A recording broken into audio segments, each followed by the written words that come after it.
Kessben Television, YouTube, Kessben Television, DSTV decoder, so channel 364, and a Gold TV, 121. A good unsum, and a de Brahma Nevier. No, na about pound sima insia. Montana de Tony, Kradamana Ninsam, what the Edika de Mae. Tottenham Hotspur Kwakudrana. Oheneba. Omalande, no more program aba. Omo program. Celebration pa. Enye easy Nyame admo china. Watch Wow. fie ampaya ebedwa enye easy cry. Yen nante hwa mana ne nsem no. Da sipi Oheneba. Ye konkofo ekro sunti ye nante na hansam a ekoso awo amanone yen sha asem femfiri baby Oheneba Michael Nyame ede ewieye no Europa League champions eno da na Tottenham eje omo take it out omo kon next year Champions League omo she ka ba ko a Man United entimi anti enti ene awie ya na Tottenham Hotspur omo efree Spain ebelande ye ewo England na omo arrival na efekeke omo edu airport ape na omo twamfoni a ohwe awo Kessben television so omo program aba sanyame ademoch na ampaya ebedwa because omo betu krom agi omo ni papa 17 years ni omo engine any trophy na eba European title crowd ya etwam mfie aduanan na omo nye jomo kwanyame adomo to the principal streets of London there Arsenal for no pa omo kope baby enhye because ochina there Tottenham Hotspur omo enso a day trophy parade no omo de be fa krom a omo supporters nso a omo any team land travel no enya ni e de a trophy fefa omo enso akwakwaje ewie ya na Luka Modrić omo agree say contractor edom ntema running out at the end of June no after FIFA Club World Cup no omon ento aso biem into official statement about Emma Luka Modrić and so abedase close to 14 years obo Madrid between 13 to 14 years na wa achieve panti Madrid and say in the last game obebo for the club e wo league you know ebeba so Saturday we ya na omo ebe hye na nimunyam ohwe trophies a oje ya ohwe our Kessben television so ofri Tottenham eba Madrid no na onji trophy bia na ebom onko 28 major trophies, the most decorated Madrid player, 28 titles, followed by Dani Cavaya with 27. Now, Luka Modrić, waje 6 UEFA Champions League trophies, 5 UEFA Super Cup, 5 Super Copa de España, 2 Copa del Rey titles, 4 La Liga, 5 FIFA Club World Cup, 5 UEFA Super Cup trophies. Way any trophies are hodwa Luka Modrić, waje ewo Madrid na efree say omo communicate beto just say Modrić on to us be the former teammate and the current mate no most of them e the omo messages about Jude Bellingham another midfielder omo mienu e bom finfin Jude nso e the message about ono enso eda Luka Modrić ase na enye Jude nko a Vinicius Junior e ne de enso abetato a Vini Junior or the about 8 pictures between ono na on Luka Modrić and on display sir ono enso say a big thank you to Luka Modrić almost the entire team na Toni Kroos oreta ono so enfifi ho de on Casemiro and Modrić na enye fala ono so the message we buy na obo Luka Modrić abaso Cristiano Ronaldo e was Saudi Arabia anasa at age 40 oguso etotontena e no say penalty sala no o shebako Ronaldo and so ebe share a picture of himself and then Luka Modrić ono enso e de e bono abaso say wasom bema be ye bi wamba amba be ye nyina nti almost the entire team bia e the message so eba ada Luka Modrić and Swasi. Modrić had a long statement. That the technical team, the club president, everybody, the fans, Obi Biara, one man is stay at Madrid successful no. On also at the statement kesiye pa and so about all that Obi Biara and so I say. Yen to also other stories there.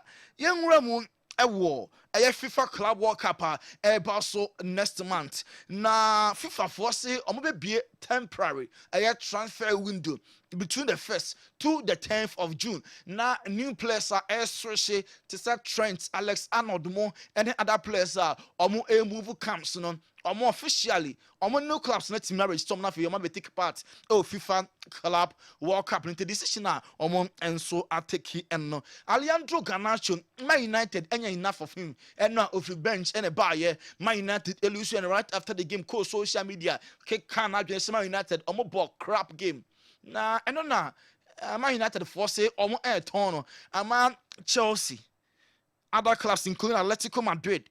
Omo nyina show interest omo enya Ghanaian omo enso epe Luis Enrique and PSG prepare for UEFA Champions League eba so Saturday we na watchie na training methods no coach no ofro ade ten no akwa gina so na on monitor training session to say their fans no at stance no sana Luis Enrique ono enso eye enti omo man atwede ten na coach na akwa gina esoro na on monitor PSG omo enso training Zaire Emery midfielder player at the PSG Ose Luis Enrique catch on say Mbappe kwa okono ebe bie kwan ama PSG on meshe goals woto also bia njendi nanso at the end ababe ya no kure so with that Mbappe mpo afei na PSG omo goals no eno enso e flow woto Eric Ten Hag Man United coach dada no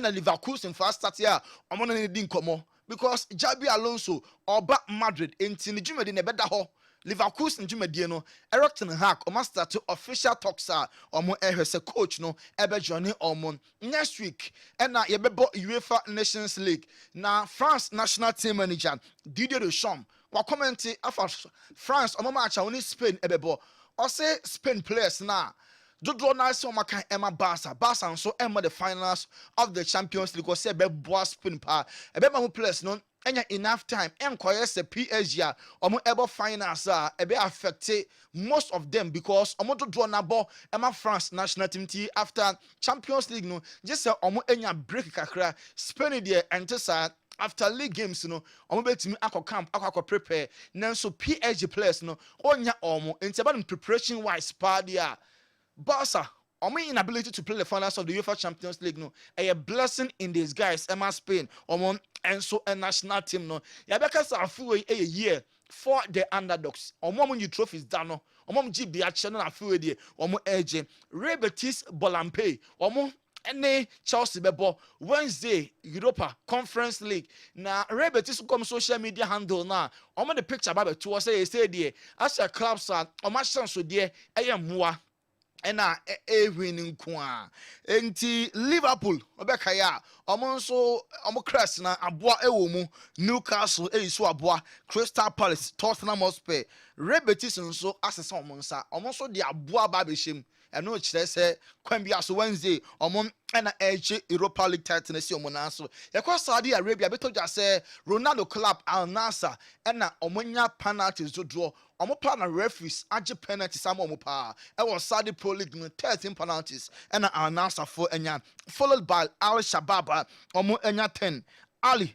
enya 10 Al Fateh enya 9 Al Kadud 8 Ittihad 7 Hilal 7 Damak 7 penalty kicks we any stars a free Saudi league you know and so eba Deco wabe di banking sema nenko for can say Lamine Yamal ni agent per se Lamine the highest paid player Barca so ye Deco say no crabia ni born de ball no kwana na dwene wo so or you happy Barca nti enya no credit able sene ka yate a yemu yasum na because no crabia enso anymore Chelsea atake a decision say Enzo Fernandez no omo nya no ema ne enko bebia Madrid for Palmo pen no omo enton boy no he is not for sale Rasmus Holland enra obobi nanso amfama United Holland okwa Italy so many of the big clubs including Inter Milan Juventus also express interest omo epen Mikel Arteta say onka say Ope Rodri ana ompeno name at the end of the season summer Arsenal for become market no super omo be digwa players there pina ebeba maybe enso etimi akowe ene nsema ye Mikel Arteta coach edema Arsenal bobuku no ono enso ede atojo Oheneba Wadaroma kofo cross nsem no we su na ejina na yedi esi Tony Montana beda se na wie we extra time dwumadie so anode amano ne nsem awdo no enyina ede abrebe dan ho abasi makakra bi ye bape ye betrena se na ede local stories awdo abobo no nyina ede abre mo hwe live e wo Kessben television so baby bia wo bia Kumasi 93.3 ye basese ana ato adwumadie ne so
ɛwɔ n'asoɛyɛ mpanyinfoɔ do kɔpie mu the managing director of Prudential Bank Bernard Jebi ɔne mpanyinfoɔ do kɔpie mu anase Prudential Bank fo mpanyinfoɔ ɛne the honorable sports minister ɛkɔhyia ne nyinaa ne sɛ kwan a sɛ wɔn se ɛyɛ bank no ɛbɛ sɛ wɔn fa so na wɔn boa ɛma sports ɛtumi tu mpɔn ɛwɔ Ghana ha ɛnom ɛna wɔn soso ɛne the minister akɔ discuss yɛ no wɔn social and corporate responsibility no wɔn pɛ sɛ wɔn de wura sports mu na ɛtumi ɛboa ma yɛ sports no ɛtumi ɛkɔ nkan ɛna nam so ɛma the managing director yɛ Bernard Jebi ɛne ɛyɛ banking for mpanyinfoɔ ɛne the honorable sports minister honorable Kofi Idi Adams ɛkɔyɛ meeting a wɔn kɔ discuss ɛkwan a wɔn bɛtumi afa so na wɔn so social and corporate responsibility as a bank a Prudential Bank no wo metimi ede aboa yentoa so e wada stories and nem enso so University for Development Studies UDS wo mu ko share the honorable sports minister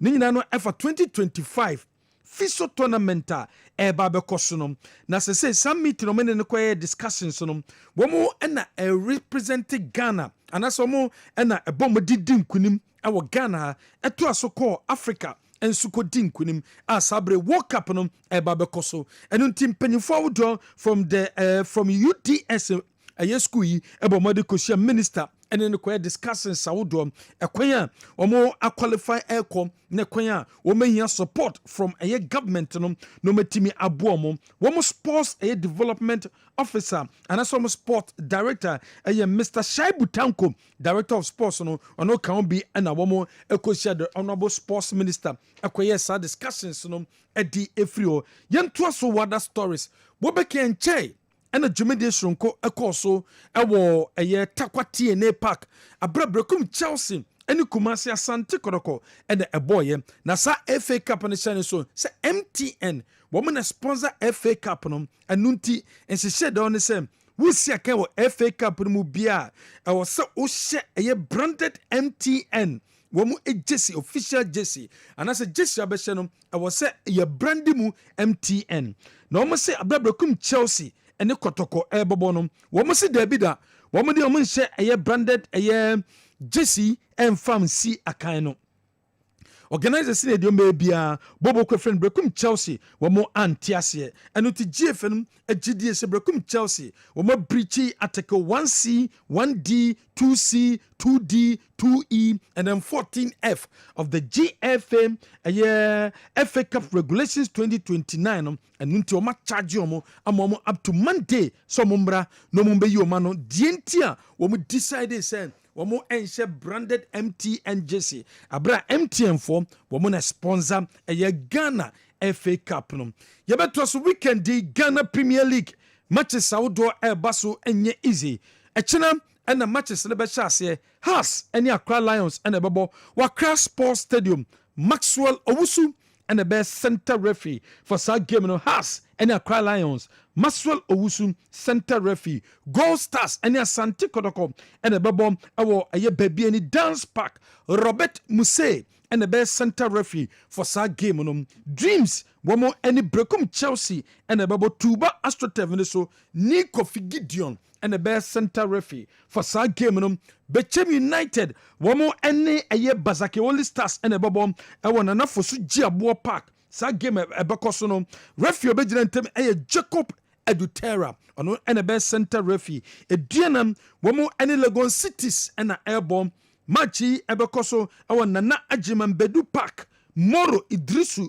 and the best center referee for that game no Nations FC and the Samates and ebebo Dr. Kwame Chase Sports Complex Reginald Collins Amwa wano best center referee for that game no Young Apostles wamone a Heart of Lions and so and ebebo Wenchi Sports Stadium Alfonso Atiapa and the best center referee and the Vision FC ni Karela and ebebo ni Ej Kraku the second sports complex that game no David Adani and the best center referee way Ghana Premier League matches Saudouam ebebaso weekend din Ket ESO Kelku the president of the GFA and odi tudam say Jumedie Sonko ekoso weekend de twemu abra women's football festival and course no was in a need ye papa say women's football eko mpepe so say was women's football this level na eboa Emma the national team the Black Queens no etimi eya ade.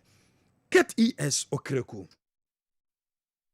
So first of all, it was a day I was very much looking forward to, because it was a day reserved for us to celebrate women's football, and we called that day the Women's Football Festival. Indeed, the 4 teams that walked out of the changing room onto the turf made all of us proud. If you look at the level of the competition, the level of football, the enthusiasm shown by the clubs, the fans who defied the heavy rains to stay and to enjoy the female sport, is something that really, really excited me. And that tells all of us how far the game has come. I think that the investments that we've made in the female sport over the last 5 years is beginning to yield fruits, so to say. Our Black Queens are back to the stage that they belong to, getting ready for the WAFCON. But most importantly, police ladies and Fed ladies deserve all the congratulations that they deserve, because they put up their very best. They give more respect to the female sports, and I'm looking forward to seeing them compete. So first of all, it was a day. GFA Ket ES Okreku wade atudwa se bebuama Black Queens WAFCON no ma qualify a womo ko take part no aboye papa, because most of the players are we see academy police ladies ampem da kwa ladies faith ladies ni no we see akan edema the Black Queens of Ghana was also the source so GDSSA nani ajepa youth teams no from under 13 under 15 under 16 under 19 and under 20 no akwanya womo fa so eye screening akwa mo fa so eye selected players no enye ne manim ya ne benya ho susuanso o gidie se dachino insusuanso no ebe positive ye pam de ama the senior national team the Black Stars of Ghana eno ne nsemo a eye Ket ES Okreku wode atuda ye wo other issues ansa na beba Ghana Premier League no sensem no Madam Vicentia Doku wono eye has a work ladies no wode wo mo no wode nsemo do de atudwa wo kasa de fan tokwasem ene eye football stadium ye kwa na resource piem ne entiase na ye tokwasem ho no wo se nyaade ebetimi aboa wo se ni nyina no eso etimi etwa very again but now say I na hu ne opoledi ne hu ye ne sa ne manema nyina and even the younger teams no division 3 na there no we still seeing hooliganism.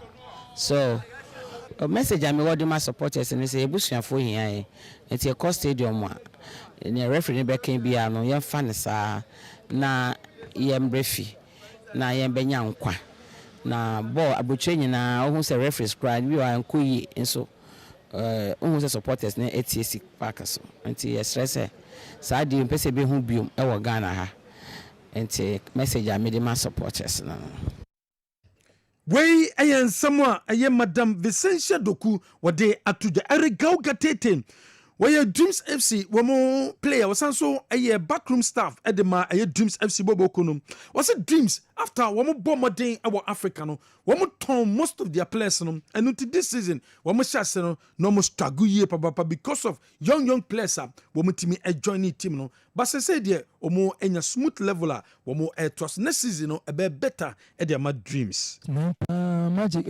be ni mo say from players ni bi koy ye bo African players ni bi koy ye nkwala na ye tete omo no e promote almost 9 players we say inexperience ni so kan to omo buy no 4-3-5 matches na say omo nyan difficult e ko be 8-9 matches no afina correction no ba kakra na no say on 6 matches on betting and say the Oshe goes to say okitabe 5-6 goals of junior team nearby or by no ready as a striker as someone no ready so nkola ni be kan no e say almost omonya mo ready no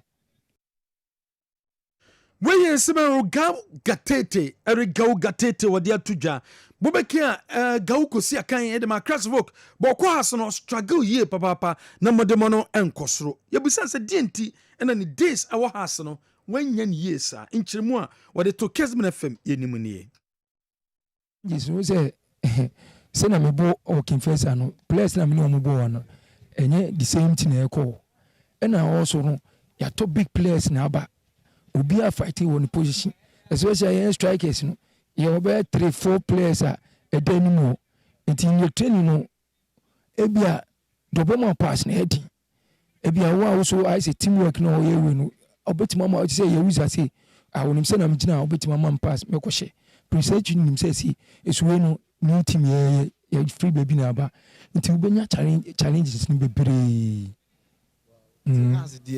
na so obi e pene kwan say ato strikers aba Moses Ando Ekwaganza strikers bebre aba obi apeso starting in game nti training so we improve we say yes no ni enimu ye from Confessor me running coach here ya uza ni baby obebu na to me running see amza ni baby obebu na to me kwhye esuwe no ya if you baby na aba abeshia obi kra na ja baby obebo shot my pass so take you off crana ebi a obetime hu say baby ojan no so bo a ebi e be hye nti ebi a sa pass so me working first no runs na me no am say won pa you say won say chai we me bottle okọ yankonya sa we no nti akire no from 2 years ye na say after me read them no ba ukọ first year nya easy big team no first year nya easy so one kon years na team no ekoye wankonya wo amusi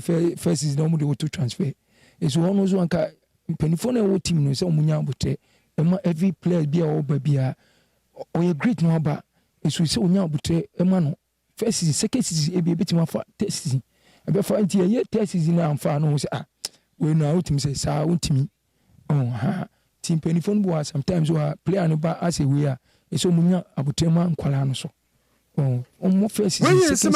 Gatete atuja big game for the weekend ebekoso ewo eye baby na hona Kumasi Asante Kotoko womini Gold Stars and ekwakoshia coach Abdul Karim Zito a head coach edema Kumasi Asante Kotoko ahead of baby any Gold Stars no we need someone wode atuja and for Gold Stars game no approach will be very serious, but we should admit it. We are going to meet one of the best league of one of the best team in the league on Sunday. They are very good and they have more advantage by playing at home. So we double our tax seriously in meeting them. So we are preparing towards that. The approach will be very serious, but we should admit it. We are going to meet one of the best league of one of the best team in the league today. Where Sema coach Abdul Karim Zito head coach edema Kumasi Asante Kotoko dia tuja oso bianjintum se womo any teamwa Premier League no one of the best and kwakobonti enye game wa eda form wasanso kasa o say a difficult and tough game and omni omo kwakobo abra bo mo kwakopie mo baabi ani on Sunday. It will be because this is a team that is questioned prior to in the league. So definitely they will never sit down for anybody to stop them from winning the league. And we are also we want to be competitive in the quest for the league. So definitely it will be very tough for both of us. It won't be easy. It will be very tough for both of us. Even though they star advantage, because if you are going to play at home, you really have the advantage more than the person coming. But that will not deter us from coming in for what we wanted. Well, head coach edema Kumasi Asante Kotoko coach Abdul Karim Zito ninsema do they to the head of Kumasi Asante Kotoko and baby any Gold Stars game ebe kosono was also kasa also buy a place no respond ye papa or buy no na problems kakra but say place no e respond to ono stala or pese team no esi echo. They are responding very well to the dynamics of the game. You know, I'm a new coach. They've already started with somebody, and I like their attitude of learning because when the only thing in learning is you learn to listen and listen to learn, and they are doing it to the highest degree of learning. So I'm very happy that they are coping with the way I want them to play, and they are doing their best, and I'm very happy to see them playing like that.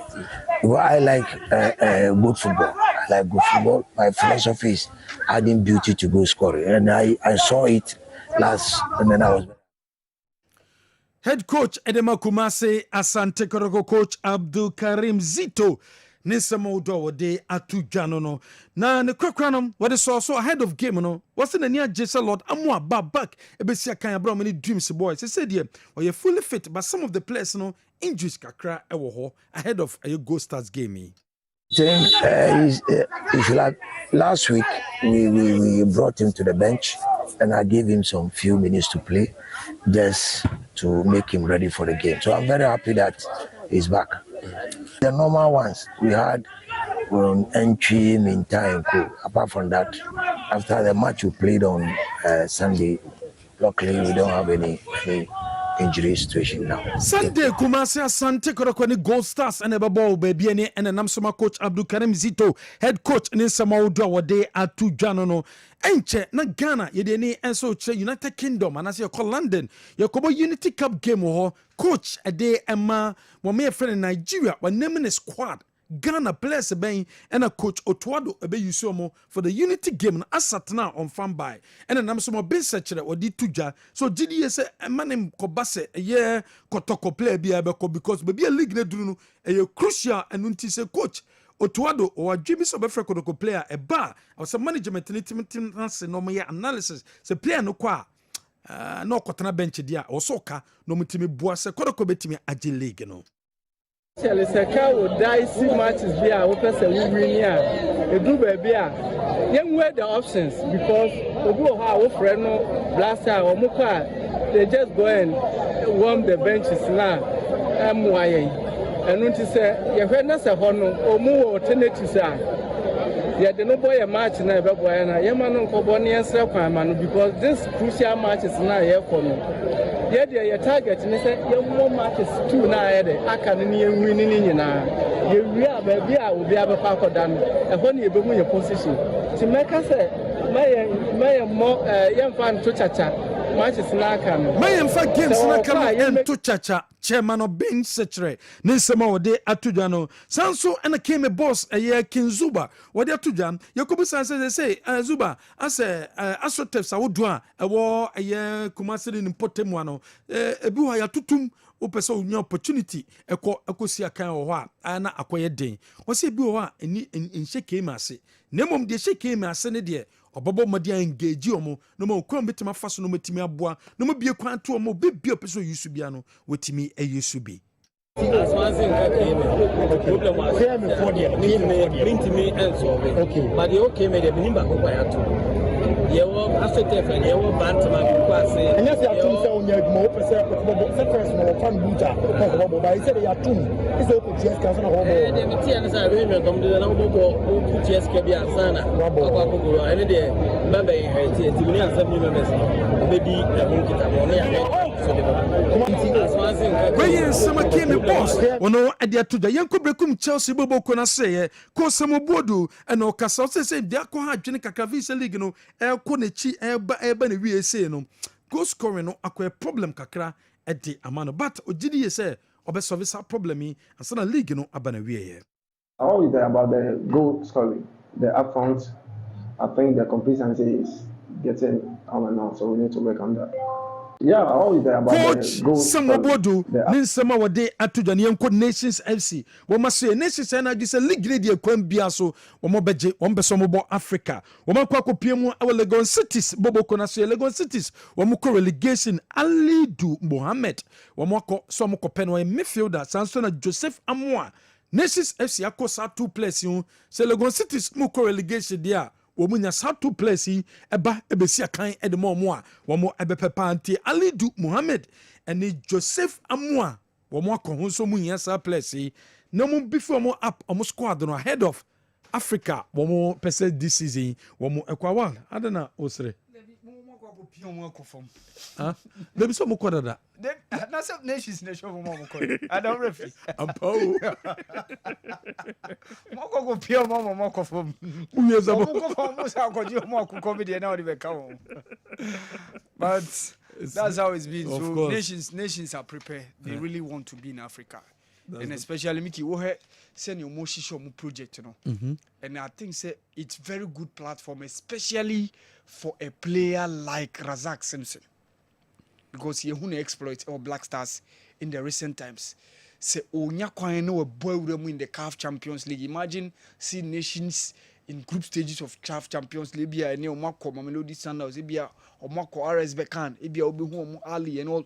It builds the CV of this place. And especially we have Faisal Chawetemo, the likes of Suleimana, young guys, in, young chaps now within the setup. Now with Coach Kasim mingle on the touch. And I think it will be a very, very good atmosphere. But can they go? Can they win the league? Well, it's possible. Now, say, baby, I do the almost destination. Sir, league trot now, or more 57, right? And BBN Go Stars for 56. Kotokone Lions in Pandu out of line will be 54. So baby I do nations show matches in found. And ya fena oko train say results I kobaso e wa say ni say DNA course there be. Who concentrate na winning games in no. Because the mistake that BBN Go Star did was conceding defeat to Karela FC. Yeah. And no, I say, I'm on my destiny. Yeah. Because now they were cruising. Everybody thought that BBN Go Stars were destined and they were likely to win the Premier League. Yeah. But that lose or that defeat against Karela, no, added more chances. And no man Nations FC beat Cuba. So now it's in their hands. The ball is in their court. Nations never determined said their league, no, ebeko. Either say Mobeji and also Munji and Ningina. Sure, 3 games naje. Ningina jina musem. Miki, who 57. Unya 9 points kanwa. What it means say call 66. No. You are true. Why we need league no? And they will meet Basake, Holy Stars. And I think that one of the games were against Pandu out of lines. So, they are done and dusted. They are done and dusted. League no ekuramun sem omwano mo be determinations and said we kan Dr. Kwame Che at least waye adwuma wokotokoda and obian ni exploit World Africa so tiechire na ebia ne nkwada no bepe nimdie kakra eni nyansa kakra on the journey to Africa and I think say based on the experience awonya oni kotokonam no or the bema mo ahead of Africa said omo hwenim for me I think say it's in their court league no ejinamunsem eshomunsem so mo be gia na omo njia enu nyina agina musem. Okay, meet yes, oben se kire se ompese kotoko play bia beba Black Stars team na coach Otado klase onya na emu squad. Na miki se games be next week na ekobo. Yeah. Now then what is prevent you to do from naming his squad? Oh sir. Enjoy the beba na. At least un say tournament game to next week e ba be we ya. 27-28. So aben.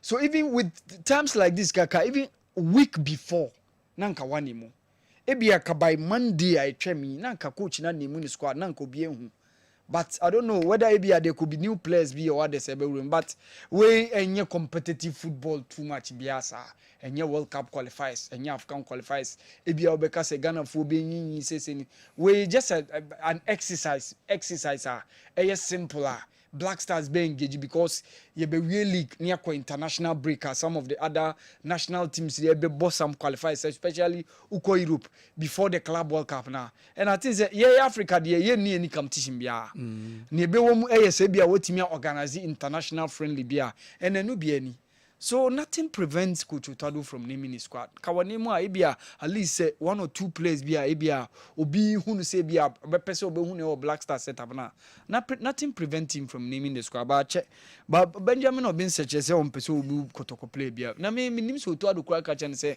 or the kotoko play bi be kanwa or recent times kotoko players enya call up Emmanuel Enchi and then Frederick Asare cause say we're losing a spot Black Star setup because per the goalkeeping trial now see you invite no on count Emmanuel entries who bear during the last qualifiers for AFCON apart from that on kura ni form work to DP so se ebia obu betimi anya kura the likeliest you might be talking about is either Kwame Poku or to some extent Albert Amwa.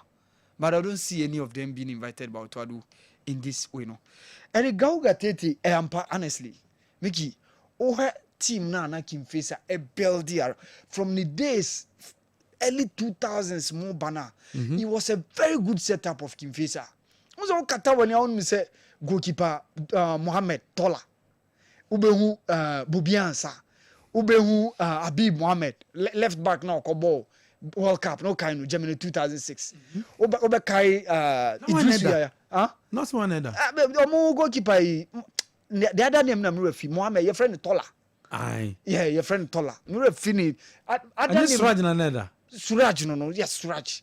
But your friend Tola. Aye. Tola Tola no na like I come in nickname na. Oh, Abubakar Yahuza mo Presentry Ben Wilson Mikio Fosumu and all the Sumaila Yaya. And all these guys were there. And it was a very okay that year no. Ebedu me Sanzio Bana di omoko group stage of CAF Confederations Cup. Yeah. And that season Eric Gauga Tete was the top scorer. And it was clear evidence say Abu Yahuze bo ana ibia the other players like Obeka say ibia Ben Wilson ibia Sumaila Yanya they know his movement until to spot him yana very very easy unlike us of folk na obemiti a lot of competition at the heart of the attack no because now Kevinando Mwaba na we Mwaba Ekoganza Mwaba apart from Dombo Tensu Titanche on super goals ache Dombo Tenya those kind of wingers are more goals no he give you numbers because it explains the reason why even a season in the Ghana Premier League no only still and the joint top scorers of the Ghana Premier League meanwhile not they were not typical center forwards ntiana Eric Gauga Tete no onu hanu say obehye goal no the other guys no e wo ho and especially some of them who are supposed to give him the pass some super goal ni bia he so okay time a large group that can say Moto Eric Gauga Tete but say busa 2 years ka for goals na o say ya tonga Tete amamu but the goals ni dey yan ton mu for goals na mu san fa sikamla I remember. so Gauga almost even though at a point they won the league Mitko Kostadinov the Brave more time no or the more we need and omu mu CAF Champions League okay oboase Yeah.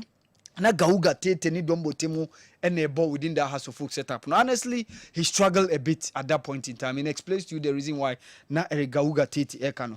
Mickey, media say women's football under Keti one of the things honestly they be me kosu e bona baso because how or they a special interest e the women's football na the many agye ho pa. Ene hwe se bo women's FA Cup. Say Bo Women's League near Kobo final. Was it 2 years ago? No more Dr. Kwame Chase Sports Complex. Near Mpemdako near Zakes Boy. No, how colorful it was. And you've seen our women's team participating in CAF Women's Club Championship, making it to the final, semi-final, and you've seen a very resurgent performance in the Black Queens Omomode Mono at a point in time, even to qualify to AFCON Women's AFCON na koyasem. For under 20 Women's World Cup, they are consistent. Blank princesses acquire. It's just unfortunate, say black maidens age falsification kakraba ama yabani for 2 subsequent under 17 tournaments in terms of women's food. But at least the Black Queens are back. The Black Queens are back. The only thing I can see a World Cup qualification. And since 2007, yentimi bon on the world stage. Ukwai mu obeye adwuma coach Isaac Palm obeye adwuma mutimi boa mo e man baba wa obekai abetasaki mo time no adwo bayo mo eba Florence Okomo Aminatu Tahiru mu goalkeeper Memunatu Sulemana of course Jenaya mo be mo omutime kosoro but to make it to the World Cup no Florence that's mo na akoyasem ene Edamukarama Abdullahi mo omonai so na Black Queens no the other thing I cannot and he said World Cup qualifications. Ebaswa Ejuma Nesi. Honestly, I'm really impressed with Ejuma Ket Okreku the administration in terms of women's football. And Adia Okano de like Seket Nanka say Bonnie the administration Abaswa or Sabasobodo. And yes, be a blow the trumpet because the evidence is there to show more who. The other side no na to the biaya na koya se ne nyanyasem.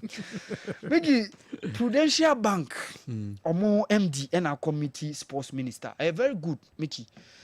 Yana me bisa me say government si e pese ye boa sports nhihie ben na government ni corporate institutions echo said the be the be sports institutions no fani say bia send KGL sponsor coast league imagine say bia based on say the mu sponsors ka mo dey pump him e bia no mo tactics bi kakra na ban tito so amamo said the be no so be show mo nkran obe tax incentives bi say bia your company bia e bia okra neoma eba no so di ne hu GS sports no a e bia ne duties otua e wo those sports and other ebia other jurisdictions ebia otua duties e dia magav na ban titu so ama ni nyina e win-win situation because ono na ba beboa oman no in terms of ono corporate and social responsibility aban so aboa no by reducing those taxes and all those other incentives or the mom when nyina e other things e betimi abo. And I think say if aban goes in that way now, it only institutions. Ghana ni bamwa. Yes. Sports ni mwa. Bois. Fani say bia ye gusa games.